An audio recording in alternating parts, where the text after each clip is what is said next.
نواز شریف اور مسلم لیگ نون کا مقابلہ ایک ایسے شخص سے ہے جو شیطان بھی ہے اور گھٹیا بھی ہے۔ مجھے نہیں پتا اس جنگلی انسان کی تربیت کہاں ہوئی ہے۔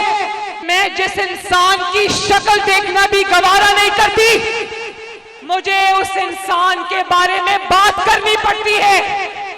گھر کے باہر والے دروازے سے کبھی اندر نہ آنے دوں، مجھے اس شخص کے بارے میں بات کرنی پڑتی ہے۔ جتنے بھی جھوٹ بول لے، جتنی بھی شیطانیاں کر لے، جتنی بھی گھٹیا گفتگو کر لے، انشاءاللہ تعالیٰ اس کا انجام انشاءاللہ تعالیٰ بہت ہی برا ہوگا۔ میری بات یاد رکھنا، میں تمہارے پر کوئی ذاتی حملہ نہیں کروں گی، لیکن میں تمہیں سیاسی میدان میں تمہارے گھر تک چھوڑ کے آؤں گی انشاءاللہ۔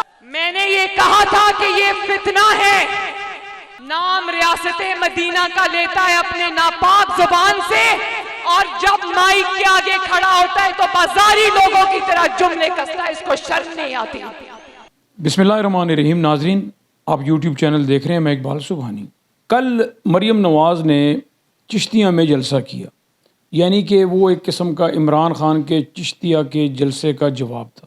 اب اگر مریم نواز کے جلسے کو اور عمران خان کے جلسے کو لگائیں تو شاید 90 اور 10 کا فرق تھا، اگر تھوڑی سی رعایت دے دیں تو 20 کا اور 80 کا فرق تھا۔ یہ تو ہے تعداد کے لحاظ سے بات چیت۔ اب آتے ہیں گفتگو کے لحاظ سے، تو گفتگو کے لحاظ سے شاید ایک طرف 0 گفتگو تھی اور دوسری طرف 100% گفتگو تھی۔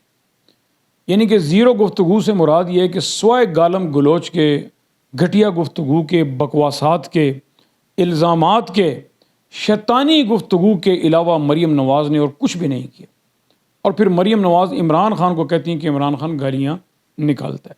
مریم نواز نے چشتیہ کے جلسے میں عمران خان کو شیطان کہا، فتنہ کہا، گھٹیا کہا، جنگلی انسان کہا، اور یہاں تک کہا کہ اگر عمران خان میرے گھر کے باہر والے دروازے کے باہر کھڑا ہو تو میں اس کو اندر نہ آنے دوں۔ اور پھر وہ گفتگو کی کہ جو کسی بھی سیاسی لیڈر کو، سیاسی ورکر کو زیب نہیں دیتی۔ میں یہ باتیں اس لیے کر رہا ہوں کہ مریم نواز یا نواز شریف کی جتنی بھی پارٹی ہے نون لیگ، یہ ہماتن گوش الزامات لگاتی رہتی ہے عمران خان کے اوپر کہ عمران خان گالیاں نکالتا، مگر جو سوچنے سمجھنے والے لوگ ہیں، جو عقل فہم رکھنے والے لوگ ہیں، کم سے کم میں یہ سمجھتا ہوں کہ وہ ضرور یہ چیزیں دیکھتے ہوں گے، سوچتے ہوں گے، سمجھتے ہوں گے، اور پھر اپنے اندر ایک فیصلہ بھی کرتے ہوں گے کہ کیسے عمران خان کے بارے میں ذاتیات کے اوپر ایک عورت ہونے کے حوالے سے، ایک عورت ہونے کے ناطے، ایک عورت ہونے کے باوجود وہ گفتگو یہ خاتون کرتی ہے کہ جو شاید کسی مرد کو بھی نہیں کرنی چاہیے، کیونکہ جو لیڈر ہوتا ہے وہ قوم کا باپ ہوتا ہے۔ جو لیڈر خاتون ہوتی ہے، میں سمجھتا ہوں کہ وہ قوم کی ماں ہوتی ہے۔ تو جو قوم کی ماں ہوتی ہے اور وہ دعویٰ کرتی ہے کہ میں لیڈر ہوں، میں قوم کی ماں ہوں، تو ان کی زبان سے نکلے ہوئے الفاظ کا جو چناؤ ہے وہ ایسا ہونا چاہیے کہ جس سے قوم کی تربیت ہو، جس سے قوم کے بچے، ملک کے بچے، جس سے پاکستانیوں کے بچے، جس سے پاکستانی سن کر کوئی تربیت حاصل کریں اور کچھ سیکھیں۔ آپ دیکھیں کہ کیسے مریم نواز اپنے ہر جلسے میں، اور چشتیہ کے اندر تو اس نے حد ہی کر دی۔ چشتیہ جلسے کے اندر اس نے شروع سے لے کے آخر تک عمران خان کے حوالے سے گفتگو کی، اور پھر اس نے یہاں تک کہا کہ میں عمران خان کا نام بھی نہیں لینا چاہتی، مگر میری مجبوری ہے۔ ایک تو شہباز شریف کی بڑی مجبوریاں ہوتی ہیں، کبھی وہ کہتے ہیں کہ جی مہنگائی ہوئی ہے تو میری مجبوری ہے، یہ جو مہنگائی ہوگی میں نے مجبوراً کی ہے۔ کبھی وہ کہتے ہیں حکومت جو ہم نے لی ہے تو یہ بھی میری مجبوری تھی۔ کبھی وہ کہتے ہیں پٹرول بڑھایا تو یہ بھی میری مجبوری تھی۔ اور بہت ساری مجبوریاں شہباز شریف کی ہیں یا ان لوگوں کی ہیں۔ اسی طرح مریم نواز کہتی ہیں کہ عمران خان کا میں نام نہیں لینا چاہتی لیکن میری مجبوری ہے۔ بھئی آپ کی مجبوری کیا یہ ہے کہ آپ اپنی گفتگو کے اندر، اپنی تقاریر کے اندر غلیظ گھٹیا زبان استعمال کریں؟ ہم تو آپ کو سمجھا کے اب تھک چکے ہیں۔ آپ کا لیول ہی ایسا نہیں ہے کہ آپ کو کوئی بات سمجھائی جا سکے، کیونکہ آپ جو ہیں آپ وہی کچھ ہیں، آپ کو جو آتا ہے آپ وہی فرماتی ہیں۔ آپ ویڈیو بنا کر لوگوں کو بلیک میل کرنے سے لے کر لوگوں کے اوپر گھٹیا الزامات لگانے کے سے لے کر، اور پھر عمران خان کو کبھی آپ کہتی ہیں کہ یہ سلیکٹڈ ہے، سلیکٹڈ سے مطلب یہ کہ اسٹیبلشمنٹ کا لایا ہوا بندہ ہے، کبھی آپ عمران خان کو کہتی ہیں کہ یہ بیرونی سازش سے آیا ہوا ہے، اور اب آپ عمران خان کے بارے میں بیرونی سازش اور یہودیوں کی سازش اور فلاں فلاں اور اس قسم کی گفتگو پر آپ بھی آ گئیں جیسے مولانا فضل الرحمان، یعنی کہ آپ نے سیکھا کچھ، اگر سیکھا تو پھر مولانا فضل الرحمان سے یہ باتیں آپ نے سیکھی۔ آپ کی جو باتیں ہیں یہ اسی طرح ہی ہیں کہ جیسے ساری زندگی آپ نے اسٹیبلشمنٹ کے سارے حکومتیں کی، پھر اس کے بعد جب اسٹیبلشمنٹ نے آپ کو تھوڑا کھینچا آپ کی کرپشن کی وجہ سے، تو آپ نے ساری اسٹیبلشمنٹ کو برا بھلا کہنا شروع کر دیا۔ سب لوگوں نے آپ کے فوج کے خلاف نعرے آپ لگواتے رہے، فوج کو برا بھلا آپ کہتے رہے، مگر آج آپ سارے الزامات پھر، اور اس وقت آپ الزامات فوج پہ لگاتے رہے کہ عمران خان کو فوج لے کر آئی ہے، مگر اب آپ فوج کا دامن پکڑ کر اور اسٹیبلشمنٹ کے ساتھ کھڑے ہو کر عمران خان پر الزام لگا رہے کہ عمران خان فوج مخالف ہے، یعنی کہ عمران خان غدار ہے۔ تو کیا لوگ اتنے سادہ ہیں، اتنے بیوقوف ہیں کہ آپ کی باتوں میں آ جائیں گے؟ اور آپ دیکھیں کہ آپ نے ضمنی الیکشن جو 9 سیٹوں کے اوپر 3 صوبوں میں ہو رہا تھا، یعنی کراچی میں، پنجاب میں اور اسی طرح KPK میں، 3 صوبوں کے اندر جو 9 سیٹوں کے اوپر قومی اسمبلی کے ضمنی انتخابات ہونے جا رہے تھے، اور وہ بھی وہ کہ جہاں پر چند 100 کی لیڈ سے آپ لوگ مطلب کہ ہارے تھے اور PTI چند 100 کی لیڈ سے جیتی تھی۔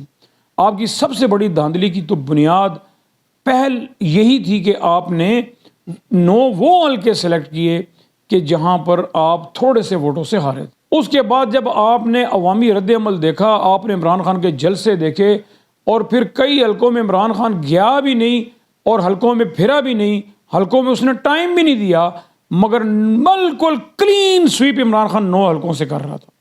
مقتدر حلقوں نے، بڑے بڑے چینلز نے، بڑی بڑی کمپنیوں نے سروے کیے، اور ان سرووں کے اندر 100% رزلٹ آ رہا تھا کہ عمران خان 9 کی 9 سیٹیں جیت جائے گا۔ پھر آپ نے سیلاب کا بہانہ بنا کر وہ 25 ستمبر کو ہونے والے جو قومی اسمبلی کے ضمنی انتخابات تھے، آپ نے ان کو ملتوی کر دیا۔ عمران خان کے خوف کی وجہ سے آپ نے ملتوی کر دیا کہ آپ نے دیکھا کہ عمران خان اگر یہ 9 کی 9 سیٹیں جیت گیا تو پھر آپ کے پاس کہنے کو رہ کیا جائے گا۔ تو آپ نے اس سے پہلے ہی وہ 9 کی 9 سیٹیں، یعنی کہ میدان چھوڑ کر آپ بھاگ گئے۔ آپ میدان میں عمران خان کا اس قوم کا مقابلہ نہیں کر سکتے۔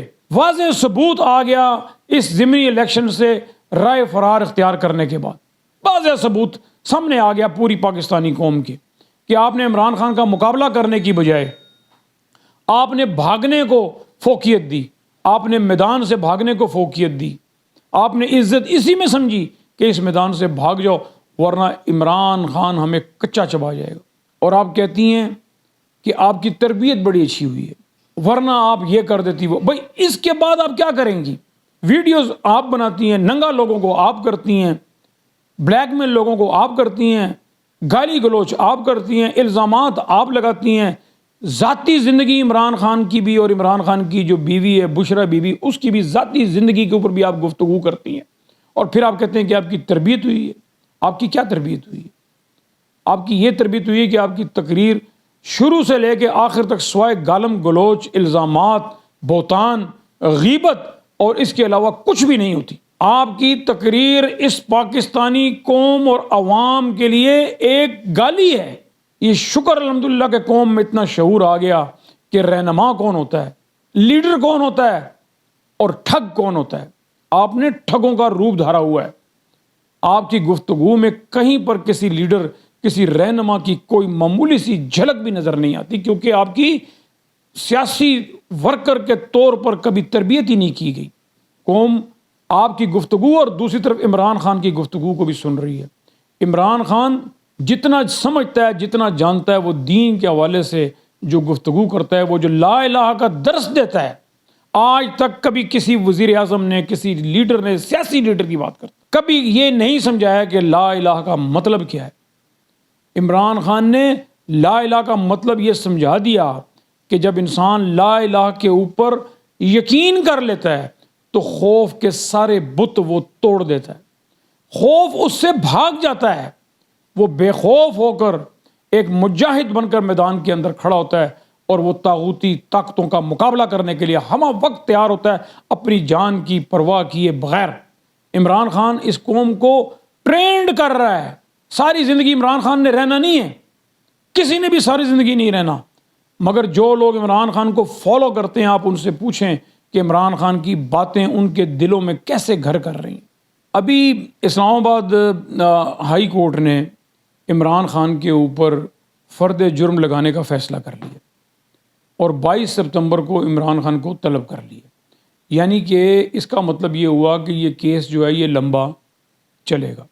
اب کئی وکلاء نے، کئی لوگوں نے عمران خان کو مشورہ دیا تھا کہ آپ عدالت سے معافی مانگ لیں بلا مشروط، مگر عمران خان نے ایسا نہیں کیا، اور میں سمجھتا ہوں کہ یہ ٹھیک کیا عمران خان نے، کیونکہ شروع میں میرا بھی یہ ذہن تھا کہ عمران خان کو عدالت سے معافی مانگ لینی چاہیے، اس میں کوئی بڑی بات نہیں ہے، مگر معافی مانگنے کا مطلب تھا کہ عمران خان اس بات کو تسلیم کر لے کہ جو اس پر الزام لگا ہے وہ سچ ہے، اور پھر عدالت کی ثوابدید کے اوپر ہے کہ عدالت عمران خان کو اس جرم کے اندر جو چاہے سزا دے سکتی۔ تو فرد جرم لگنے کے بعد اب ظاہر ہے یہ کیس چلے گا لمبا، اور پھر اس کے بعد ہائی کورٹ کے بعد جو بھی فیصلہ ہوگا، پھر سپریم کورٹ بھی اس کے بعد ہے، مگر فرد جرم میں بلکہ مذاق کے اندر دوستوں کو بھی کہتا ہوں کہ فرد جرم عمران خان پر لگنے جا رہی ہے، آپ کو تو خوشی منانی چاہیے۔ وہ کہتے ہیں جی خوشی کس بات کی منانی چاہیے؟ میں نے انہیں کہا خوشی اس بات کی منانی چاہیے کہ آپ کے سامنے زندہ مثال ہے کہ جس دن عمران خان کے اوپر فرد جرم لگنی ہے سمجھ لیں کہ عمران خان وزیر اعظم بن جائے گا، حلف لے لے گا۔ کبھی وہ کیسے؟ میں نے کہا وہ ایسے ہے کہ جب شہباز شریف کے اوپر فرد جرم جس دن لگنی تھی اس دن وہ وزیر اعظم بن گیا، اور اسی طرح حمزہ شہباز کے اوپر بھی فرد جرم لگنی تھی تو وہ وزیر اعلیٰ پنجاب بن گیا۔ اور مگر آپ دیکھیں کہ عمران خان کے چہرے کے اوپر، عمران خان کے کسی قول اور کسی فعل سے کہیں پر یہ بات ثابت نہیں ہوتی، نظر نہیں آتی، محسوس نہیں ہوتی کہ اس کو ڈر ہے، کیونکہ میں یہ سمجھتا ہوں کہ عمران خان ایک فیصلہ کر چکے ہیں۔ اگر انسان اپنے اصولوں کے اوپر کھڑا ہو کر ڈٹ کے اس دنیا سے چلا جائے تو رہتی دنیا تک لوگ نام یاد رکھتے ہیں، اور دنیا کے اندر ایسی مثالیں موجود ہیں کہ ایسے ایسے لوگ دنیا کے اندر گزرے ہیں کہ جنہوں نے حق اور سچ اور اصول کے اوپر سمجھوتا نہیں کیا، آج ان کو مرے ہوئے ہزاروں سال ہو چکے ہیں، سینکڑوں سال ہو چکے ہیں، مگر آج بھی ان کا نام زندہ ہے۔ میں سمجھتا ہوں کہ یہ امتحان کا وقت ہے، اور یہ امتحان عمران خان کا نہیں، اس پاکستانی قوم کا امتحان ہے جس کے اوپر ساری دنیا کی نظریں لگی ہوئی ہیں۔ ساری دنیا پاکستان کو دیکھ رہی ہے کہ اس وقت پاکستان کے اندر کیا کشمکش چل رہی ہے، کیا لڑائی چل رہی ہے، کیا جد و جہد چل رہی ہے۔ اس میں سرخ رو ہونا ہے، اس میں عمران خان کہتے تھے نا گھبرانا نہیں ہے، تو اس میں گھبرانا نہیں ہے۔